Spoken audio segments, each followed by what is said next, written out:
सातवीं कक्षा के मेरे प्यारे विद्यार्थी, आपका इस चैनल में स्वागत है। इस वीडियो में हम पढ़ेंगे आपकी हिंदी पुस्तक का दूसरा पाठ, चार मित्र। इस किताब का सारा पाठ आप मेरे साथ इस चैनल में पढ़ पाएंगे, इसलिए वीडियो को लाइक और चैनल को सब्सक्राइब कर लीजिए और इस वीडियो को अंत तक देखिएगा, क्योंकि पाठ को पढ़ाने के साथ साथ पाठ से संबंधित सभी प्रश्नों का उत्तर बहुत ही अच्छे से दिया गया है। तो आइए अब हम इस पाठ को पढ़ते हैं। चार मित्र। पंचतंत्र की कहानियाँ बहुत पुरानी हैं। ये मूलतः संस्कृत में लिखी गई थी। किंवदंती है कि एक राजा के 3 नासमझ बेटे थे। राजा ने एक विद्वान विष्णु शर्मा को उन्हें शिक्षा देने के लिए नियुक्त किया। विष्णु शर्मा ने उन्हें जीवन में प्रसन्न रहने और सफलता प्राप्त करने की कला सिखाई। पंचतंत्र में पशु पक्षियों की कहानियों के माध्यम से नीति की शिक्षा दी गई है। एक घने जंगल में एक झील थी। उसके किनारे 4 मित्र रहते थे। पहला एक छोटा सा भूरा चूहा था। वह झील के किनारे एक आरामदेह बिल में रहता था। दूसरा मित्र एक काला कलोटा कौवा था। वह पास ही एक जामुन के पेड़ पर रहता था। तीसरा मित्र एक कछुआ था। उसका घर झील में था और वही उसे आनंद आता था। चौथा मित्र एक हिरन था। उसकी बड़ी बड़ी सुंदर आंखें थी और सुनहरे बदन पर सफेद चित्तियां। चारों मित्र हिल मिलकर सुख से रहते थे। जंगल के उस हिस्से में वे बिना किसी परेशानी के शांति से दिन बिता रहे थे। एक शाम चूहा, कौवा और कछुआ झील के किनारे बैठे बैठे चौथे मित्र हिरन का इंतजार कर रहे थे। बैठे बैठे घंटों बीत गए पर हिरन नहीं आया। कौवा हिरन की खोज में उड़ चला। इस पर एक प्रश्न है कि कौवा किसकी खोज में उड़ चला, तो उत्तर क्या होगा? कौवा हिरन की खोज में उड़ चला। उड़ते समय हिरन को पुकारता भी रहा, हिरन प्यारे हिरन, तुम कहाँ हो? कुछ समय बाद उसे अपनी पुकार के जवाब में एक हल्की आवाज सुनाई दी। वह हिरन की आवाज थी। बचाओ मुझे बचाओ, हिरन कह रहा था। मैं यहाँ हूँ यहाँ। कौवा नीचे आया तो देखा कि हिरन एक जाल में फंसा है। ओह, तुम तो जाल में फंसे हो, कौवे ने दुखी होकर कहा। अब क्या किया जाए? अच्छा ठहरो, मैं तुम्हारी मदद के लिए दोस्तों के पास जाता हूँ। अपने दोस्त को देख हिरन की आंखों में आंसू भर आए। उसने कहा, भाई जो ठीक समझो करो, मगर जो कुछ करना हो जल्द करो। कौवा फुर्ती से उड़ता हुआ झील के पास लौट आया। उसे देखते ही चूहा और कछुआ दोनों एक साथ बोलने लगे। क्या हमारा मित्र मिल गया? हाँ दोस्तों, हाँ, कौवे ने कहा। मिल तो गया, लेकिन इस समय वह भारी खतरे में पड़ा हुआ है। कौवे ने हिरन के जाल में फंसे होने की सारी कहानी अपने मित्रों को कह सुनाई। इस पर कछुए ने चटपट एक उपाय सोच निकाला।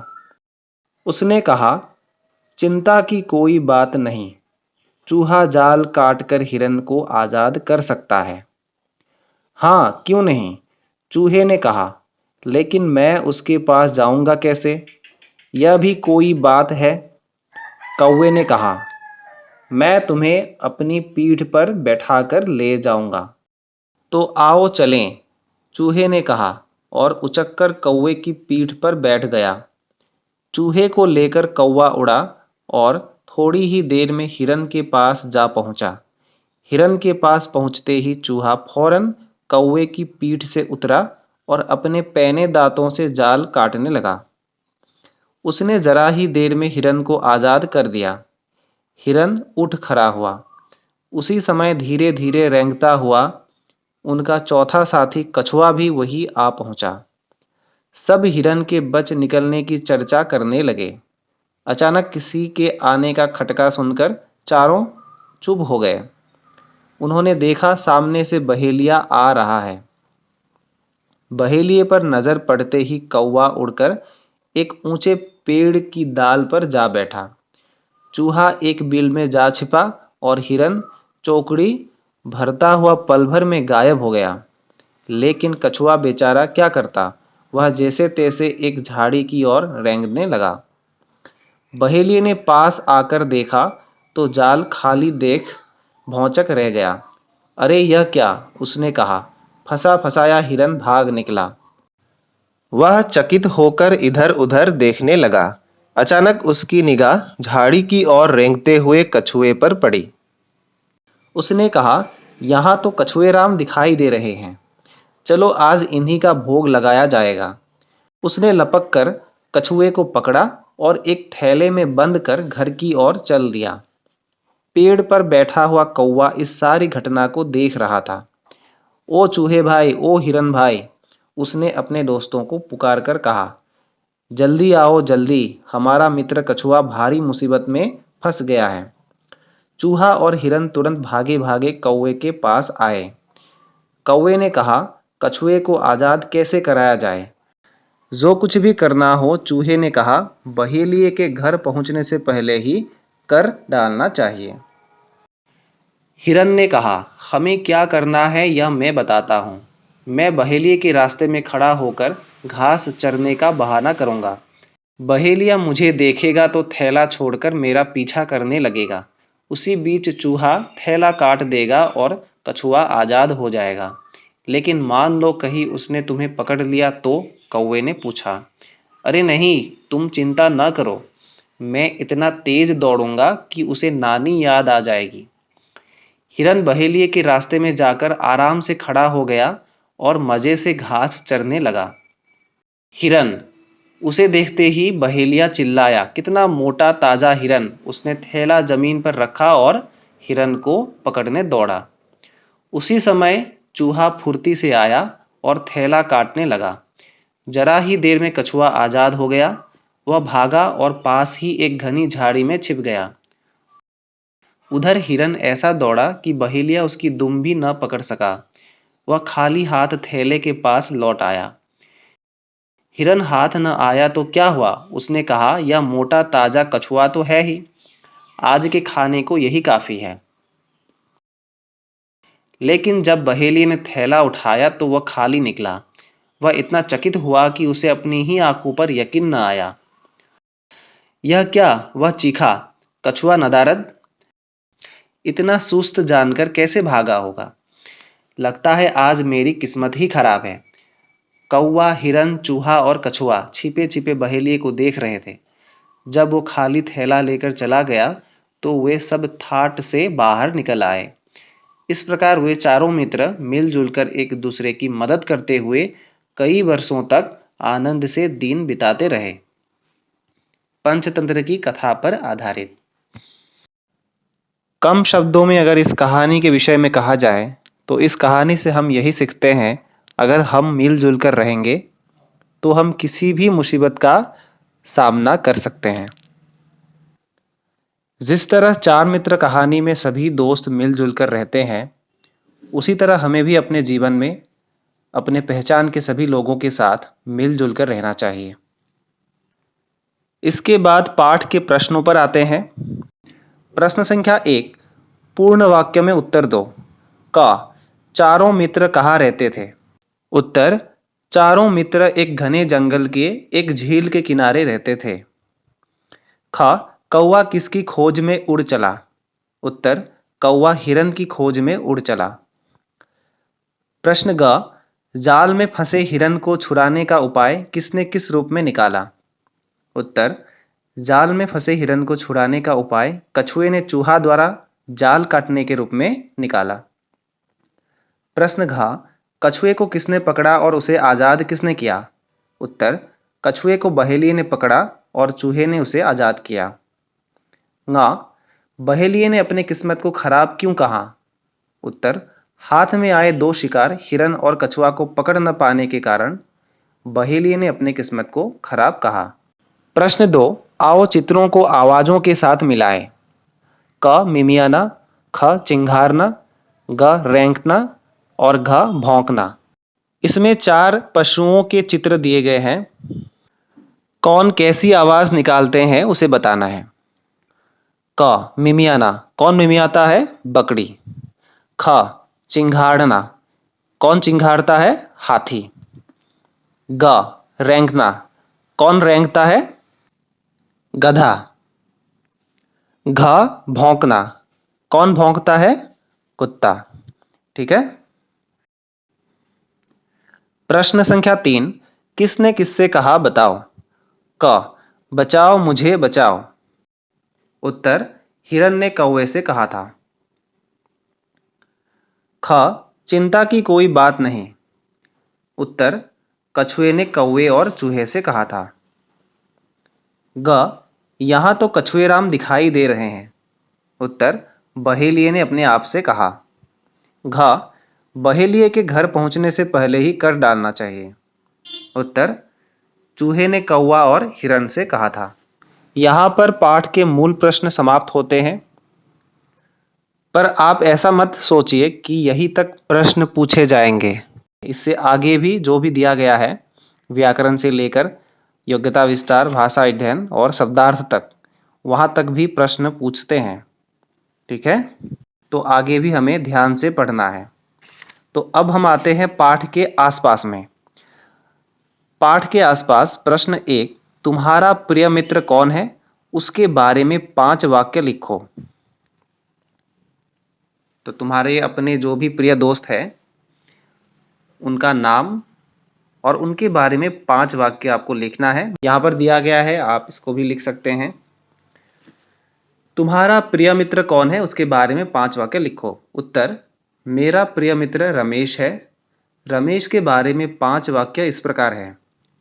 1, रमेश एक अच्छा लड़का है। 2, रमेश अपने माता पिता की आज्ञा का पालन करता है। 3, रमेश रोज स्कूल जाता है। 4, रमेश अच्छे से पढ़ाई करता है। 5, रमेश दूसरों की मदद करता है।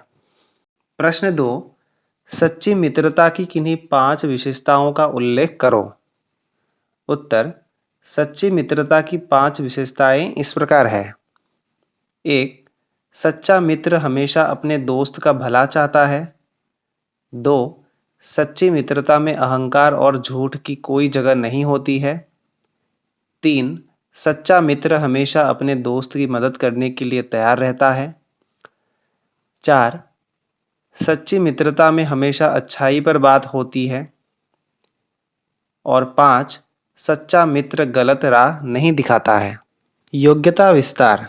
1, पंच का अर्थ है 5 और तंत्र का मतलब है आचरण के सिद्धांत। आत्मविश्वास, दृढ़ता, लगन, मैत्री और ज्ञान प्राप्ति। पंचतंत्र में पशु पक्षियों की कहानियों के जरिए नीति की शिक्षा दी जाती है। तुम भी पुस्तकालय अथवा अन्य स्रोत से पंचतंत्र की कहानियों का संग्रह करके पढ़ो और कक्षा में उनकी चर्चा करो। यह आपको खुद कर लेना है। ठीक है। 2, आओ पशु और पक्षियों के नाम अलग अलग लिखें। इनमें कुछ पशुओं के नाम और कुछ पक्षियों के नाम दिए गए हैं, तो इनको अलग अलग करके लिखना है। पशु में आएंगे चूहा, हाथी, बाघ, कछुआ, घोड़ा, हिरन और गाय। पक्षियों में आएंगे कौवा, हंस, तोता, मुर्गा, कबूतर, कोयल और बगुला। इसके बाद है भाषा अध्ययन। 1, मैं और मैं का प्रयोग। यह परीक्षा की दृष्टि से बहुत जरूरी है, आप इसको अच्छे से पढ़ लीजिएगा। क, एक घने जंगल में एक झील थी। ख, कौवा नीचे आया तो देखा कि हिरन एक जाल में फंसा है। ग, मैं तुम्हारी मदद के लिए दोस्तों के पास जाता हूं। घ, मैं यहां हूं यहां। ङ, मैं तुम्हें अपनी पीठ पर बैठाकर ले जाऊंगा। अब मैं और मैं से रिक्त स्थानों की पूर्ति करो।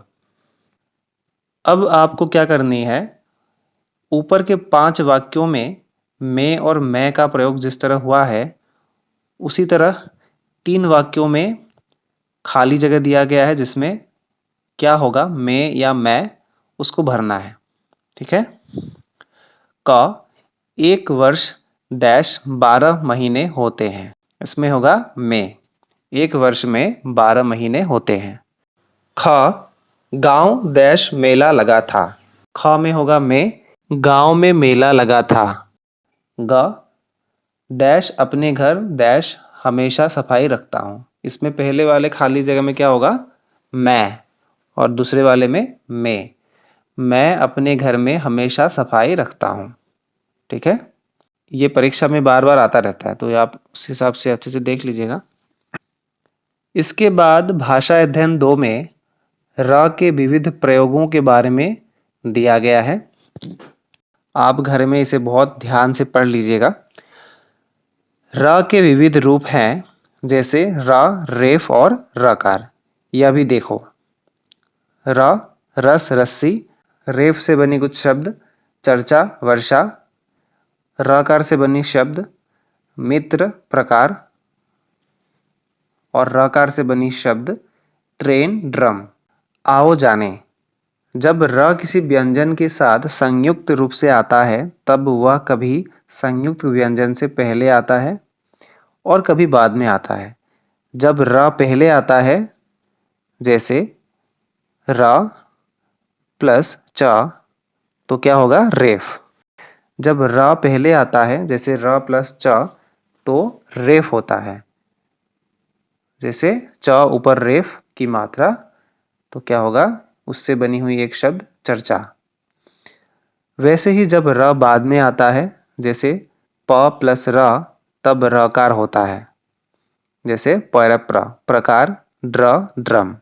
दाईं तरफ बॉक्स में जो दिया गया है उसे भी ध्यान से पढ़ो। आओ जाने, वाक्य में क्रिया के जिस रूप से कार्य के समय का पता चलता है उसे काल कहते हैं। तो काल किसे कहते हैं, वाक्य में क्रिया के जिस रूप से कार्य के समय का पता चलता है उसे काल कहते हैं। काल के मुख्यतः 3 भेद हैं। क, भूतकाल, जब काम के हो जाने का भाव हो तो क्या कहते हैं उसे, भूतकाल। ख, वर्तमान काल, जब काम के जारी रहने का भाव हो तो उसे वर्तमान काल कहते हैं। ग, भविष्यत काल, जब काम आने वाले समय में होने का भाव हो तो उसे कहते हैं भविष्यत काल। व्याकरण के इन विषयों पर अलग से मैं वीडियो बनाने वाला हूं, तब हम विस्तार से सभी व्याकरण के अलग अलग विषयों को हम पढ़ेंगे। इसके बाद र के विविध प्रयोगों को फिर से पढ़ते हैं। ड प्लस र प्लस अ प्लस मा प्लस अ, तो क्या होगा, ड्रम। र के विविध प्रयोगों से बने जो शब्द किताब में दिए गए हैं, आप उसको ध्यान से घर में पढ़ लीजिएगा। ठीक है, इसके बाद दिया गया है, अब निम्नलिखित शब्दों को निर्देशानुसार अलग अलग करके लिखो। ग्रह, दर्पण, क्रम, पर्ण, मद्रास, द्रम। इनको क्या करना है, पहले वाले में रेफ से बने जितने भी शब्द है उनको लिखना है और दूसरे में रकार से बने शब्दों को लिखना है। इसके बाद भाषा अध्ययन 3 में दिया गया है अनुनासिक स्वर और अनुस्वार में अंतर। यह बहुत ही जरूरी विषय है, इसको जानना बेहद जरूरी है। आप मन लगाकर पढ़िए। जब किसी स्वर का उच्चारण मुंह और नाक दोनों से होता है तब उसे अनुनासिक स्वर कहा जाता है। ऐसे स्वर के ऊपर चंद्र बिंदु लगाया जाता है, जैसे गवार, आंख, ईंट, ऊंट, भैंस, गोद आदि। अनुस्वार नाक से उच्चारित होने वाले वर्ग के पंचम वर्ण ङ, ण्, ण, न, म के स्थान पर विकल्प से बिंदु के रूप में आता है, जैसे ङ प्लस ग, ङगंग, गंगा। तो दिए गए उदाहरणों को बहुत ही अच्छे से आप लिख लीजिए, पढ़ लीजिए। ठीक है, इसके बाद इस पाठ के अंत में दिया गया है पाठ से संबंधित शब्दों के अर्थ। यह भी परीक्षा में पूछे जाते हैं, तो आप इसको भी लिख लीजिए और याद भी कर लीजिए। झील का अर्थ है बड़ा प्राकृतिक जलाशय या सरोवर। काला कलूटा का अर्थ है कुरूप। सुनहरे का अर्थ है सोने के रंग वाले। इंतजार का अर्थ है अपेक्षा। पुकार का अर्थ है जोर से बुलाना। फंसना का अर्थ है कैद हो जाना। फौरन का अर्थ है जल्द। आजाद का अर्थ है मुक्त। यकीन का अर्थ है विश्वास, झाड़ी का अर्थ है कटीला पौधा, चौकड़ी का अर्थ है उछाल या उछल कूद। ठीक है, तो पाठ यहीं पर समाप्त होता है। मुझे उम्मीद है कि आप इस पाठ को समझ गए होंगे। वीडियो को लाइक और चैनल को सब्सक्राइब कर लीजिए। मैं मिलता हूँ आपसे आपके अगले लेसन के साथ। ठीक है, थैंक यू।